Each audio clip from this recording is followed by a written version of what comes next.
Hello everyone. Just before we start the video today, I just have, you may have noticed, there's no actual visual content, it's all audio, so sorry about that. I thought it was worth uploading anyway because I'd filmed for about an hour and several things had gone wrong really. On the first take, the audio had gone all over the place, and on the second take, obviously the video didn't actually record because I didn't have enough space on my phone. Which was pretty annoying because it's got too much stuff taken up by various songs I need to delete and things like that. 32 gigabytes just isn't enough for me. Anyway, so I'm really sorry about that. I thought it was still worth bringing the content and everything because I thought I'd done a really good take of it and I didn't think I could do any better than that. So I hope that's okay, and I hope you enjoy listening to the podcast, and I'm very sorry about that. But yes. I'll see you in the visual form in the next video, but here it is. This is my review of Doolittle. Hello everyone, it's Matt here, and today we're going to be doing a classic album review of Doolittle by the Pixies.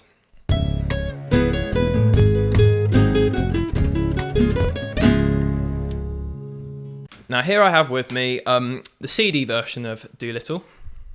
I couldn't find it on vinyl anywhere.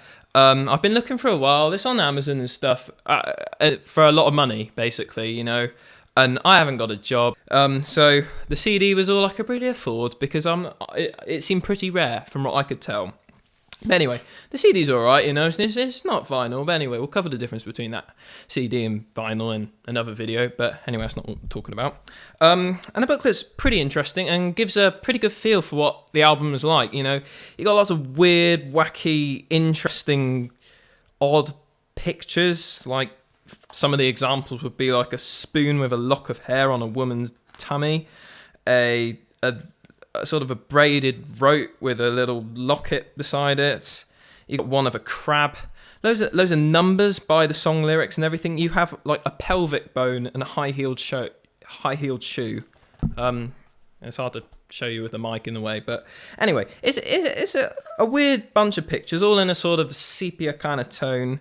But basically, it's really good album artwork really because it sums up what the album is. It's crazy, it's mismatched, it's weird, it's a pulse racing roller coaster ride of an album that makes it a classic album really. It's crazy, it's madness, and yet I love it. It's absolute brilliance. So the Pixies were formed in 1986. They consisted of 4 members. On lead vocals and rhythm guitar was Black Francis, or Charles Thompson, or as he would be later known in his solo career, Frank Black. But we're going to call him Black Francis because that's what he's credited as in the Pixies and all the stuff that they did together.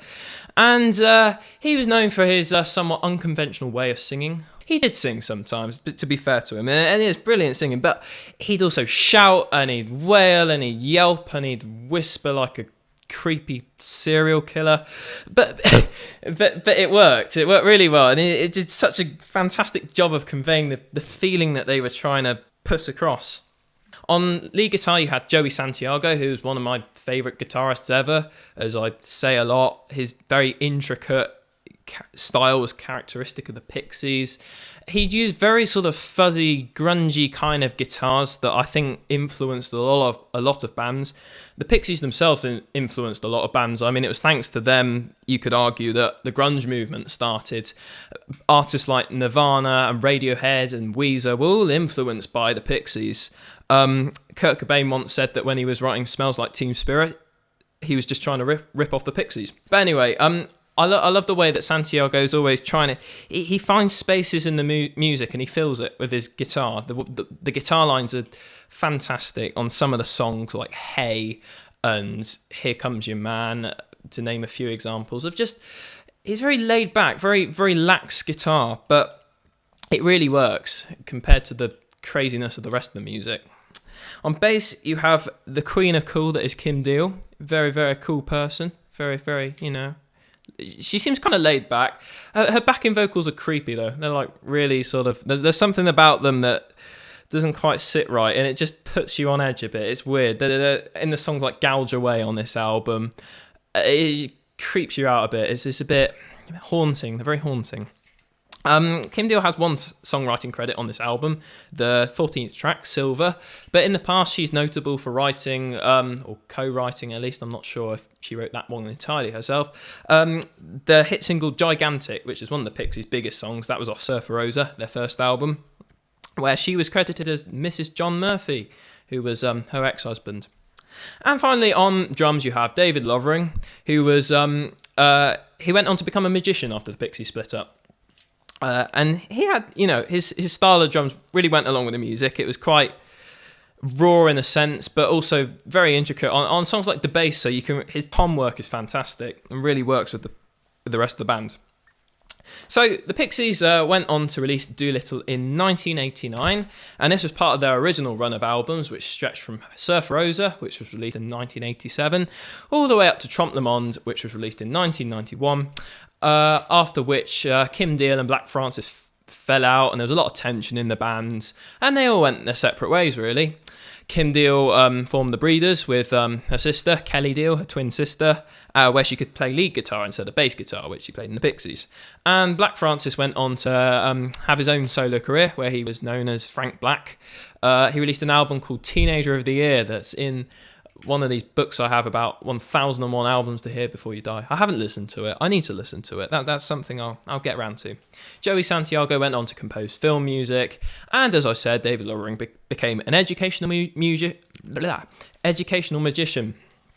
So there we go. That's an interesting career. And then they got back together. They did a tour in 2004. And they made a documentary about it called Loud, Quiet, Loud. And it's a very interesting documentary. And if you're interested in the Pixies, I'd recommend you check it out. I think it's on YouTube. So I will try and sum up Doolittle as well in a decent amount of time, because on it, obviously I could spend like forever talking about this album. It's fantastic, as I could with most of these classic reviews.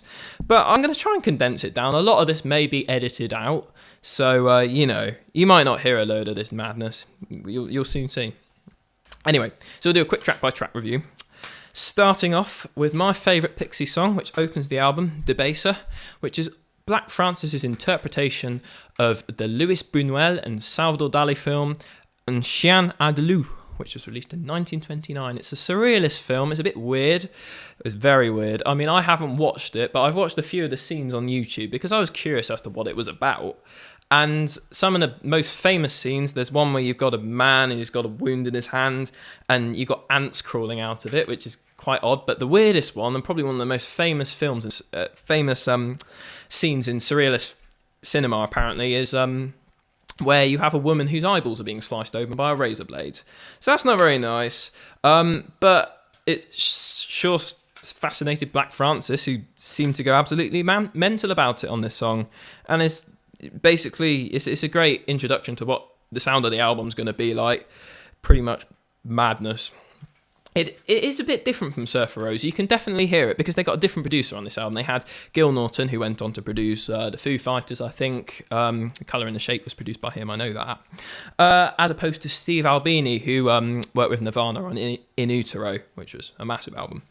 Steve Albini preferred a more raw sound to the album, whereas I think Gil Norton preferred it a bit poppier. You can, you can hear it on lots of different tracks, but in Debaser in particular, from the opening bass line, it's a lot clearer. The drums are a lot more well produced. They're a lot less sort of trashy. I mean, that sound really works on Surfer Rosa, but I prefer this more sort of well produced sound. It makes it almost more accessible. I mean, I'm not going to say the Pixies are accessible, it's madness, but it conveys it in a more approachable form that I think, and they got a lot more popular after this album. So anyway, Debaser, my favourite song because it's mad and it's quite catchy. The guitar line works really well on it. Everything fits together really well. Then you have Tame, which is a song about a woman who can't sexually satisfy Black Francis. It's a pretty cruel song, actually. It's just him shouting cookie or tame, And he gets really angry. I mean, God, I don't know why he gets that angry. If he's that bothered about it, he just find another girlfriend. I mean, you're rich enough, Black Francis. But yeah, it's basically the best example I can think of as the Pixies sort of loud, quiet, loud dynamic, really. They were famous for having really quiet verses and then exploding into life, going absolutely mental in the choruses. And this is a perfect example of it. It's just explodes in just the tantrum of rage and anger, and it's quite interesting to listen to. It's quite compelling, really. Then you have Wave of Mutilation, which is a song about ashamed Japanese parents who think they failed in life, so they get the whole family in the family car and they drive it off a cliff. Yeah, I found that one out on songmemes.com the other day. It's an interesting thing to write about. I suppose, it's something to sing a song about. Definitely, I can think of more boring songs. And it's a good song. It's really catchy. Again, it's probably one of them more well-known songs, Wave of Mutilation.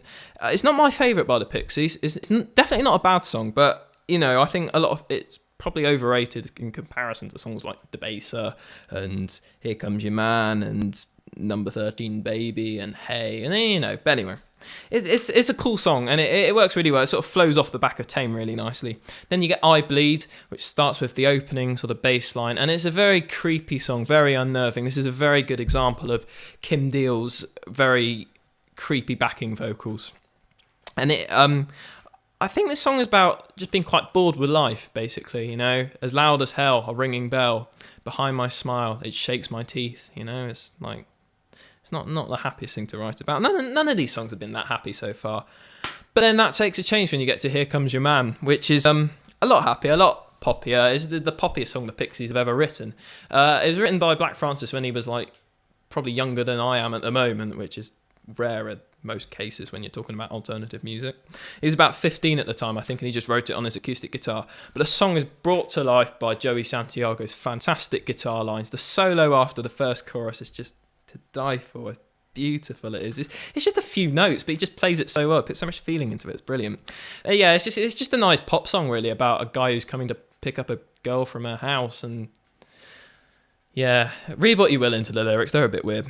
And then you get Dead, which is probably one of the closest songs the album gets to filler. I mean, it's not really filler. It's a cool song. Very driving, almost atonal guitar line that you can hear influencing artists like, I know, Johnny Greenwood out of Radiohead, It doesn't stick to a particular key signature. It sort of goes all over the place, really. I mean, it'll go from really driving weirdness just into a nice little poppy section and then back into madness again.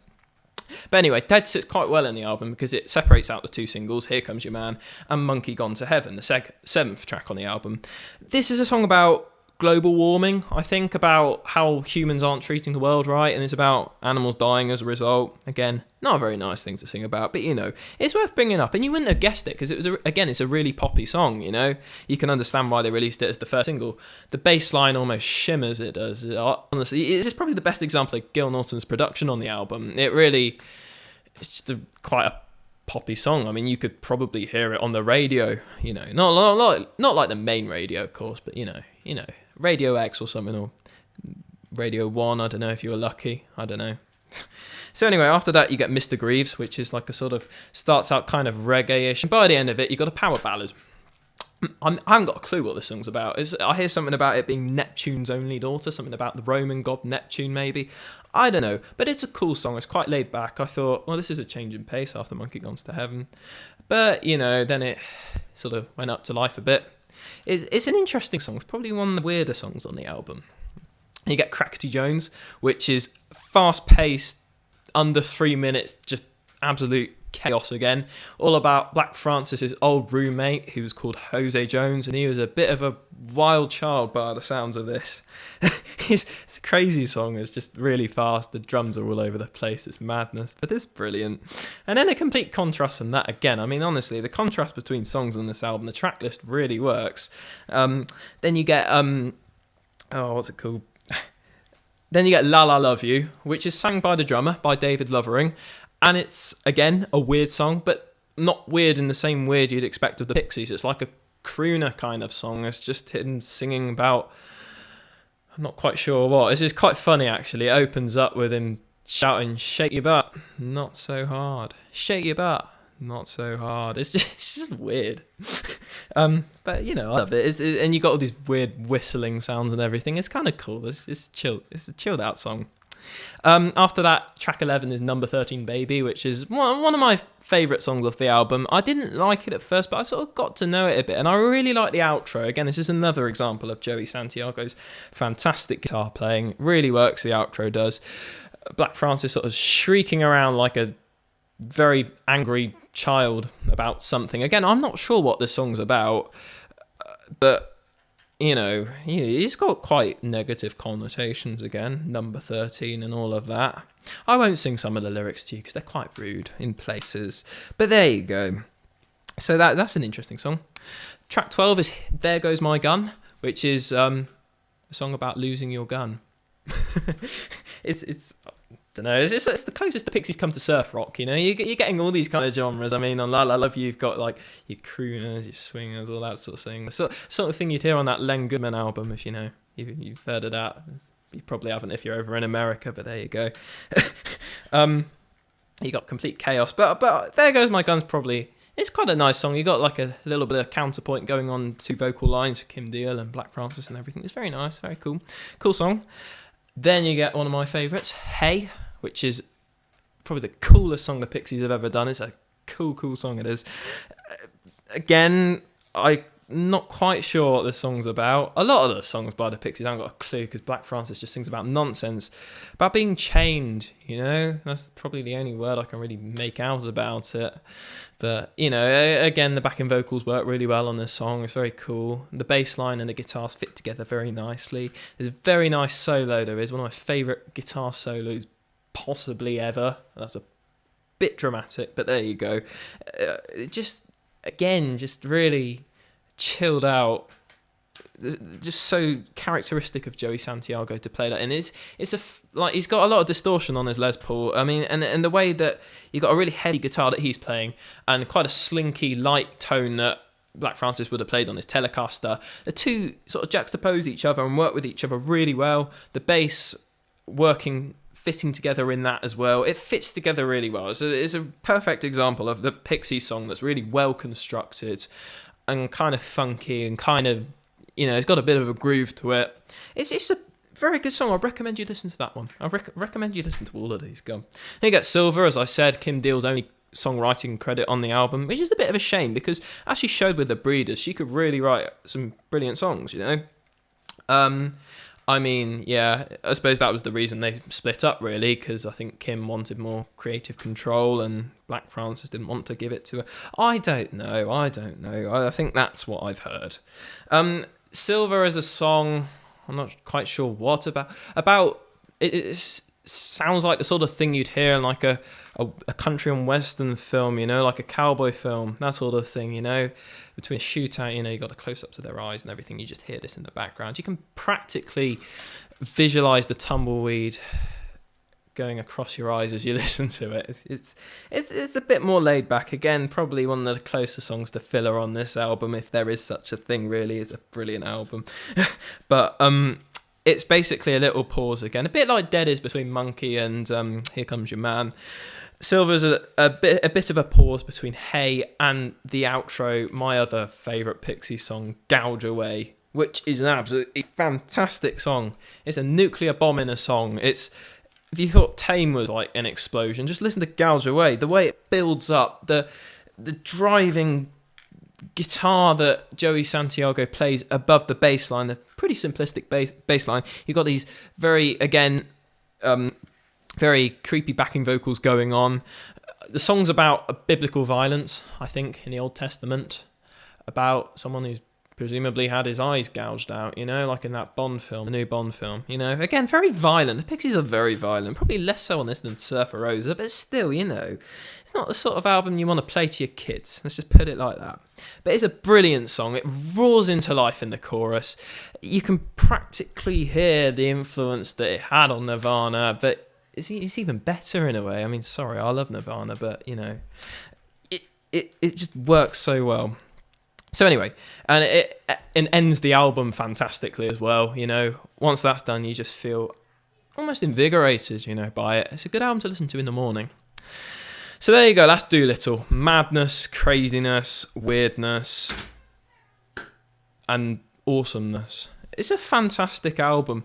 As it's a classic album, all classic albums get a 10 out of 10, but you've heard my reasons, just to sum them up again, really, because the elements of music that the Pixies play with so well fit together really well. The dynamic contrast, the contrasting timbres between the guitars and everything, the way that the vocals are written. Sure, they may be weird, sure, they may be delivered in an unconventional way, but it works so well again. Yeah, it just fits together really well. Sure, the songs might be mad, but it's kind of endearing in a way. It's the sort of thing you want to listen to after a while, you know? You really get to grips with it, and you get quite attached to some of those songs. It's weird. But anyway, it's a bit of a personal choice, but I love that album. And for me, it's a 10 out of 10. So, are you a Pixies fan? Which album do you think is the best? Do you think it's Doolittle? Do you think it's Surfer Rosa? Bossa Nova? Trompe le Monde? Are you a fan of Come On Pilgrim, their little EP they did before Surfer Rosa? Or what do you think of Head Carrier, you know? There's plenty of questions, you know. Let's get a debate started in the comments below. But nothing too, you know, angry. You know, save that for listening to the Pixies. Anyway, I hope you enjoyed the video. If you did, you know, subscribe. You might enjoy this channel. I think you will. Yeah, and thanks for watching. Bye.